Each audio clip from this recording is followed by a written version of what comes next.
मैं आज अपने उन प्यारे भाइयों से रिक्वेस्ट करता हूँ जिनके माँ बाप ज़िंदा हैं। खुदारा अपने माँ बाप की कदर करें, उनकी खदमत करें, उनका एहतराम करें, उनका हर तरीके से अच्छे से ख्याल रखें। उनको गालियाँ मत निकालें, उनको बुरा भला मत कहें।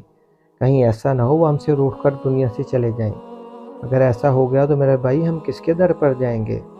अल्लाह भी हमें माफ़ नहीं करेगा। हम जब भी दुआ करते हैं हम अल्लाह से कहते हैं अल्लाह ताला हमें जन्नत अता करे। मेरे भाई जन्नत तो अल्लाह पाक ने हमें अता की है। माँ की सूरत में जन्नत अता की है, बाप की सूरत में अल्लाह पाक ने हमें जन्नत अता की है। माँ के पाँव के नीचे जन्नत है, बाप जन्नत का दरवाज़ा है। इसी दरवाज़े से हमने जन्नत में दाखिल होना है। अगर आप अपने माँ बाप की खिदमत करेंगे, मैं आपको पूरे यकीन के साथ कहता हूँ आप जन्नत में आला मुकाम पाएंगे। दुनिया में आप अल्लाह ताला से हर चीज़ पाएंगे, आपकी जो भी ख्वाहिश होगी आप वो अल्लाह ताला से पाएंगे, अपनी माँ बाप की दुआओं के सदक़े। अगर आप चाहते हैं कि आप दुनिया में हर मुकाम पाएँ, आखिरत में हर मुकाम पाएँ, तो अपने माँ बाप की खिदमत कर लें प्लीज़।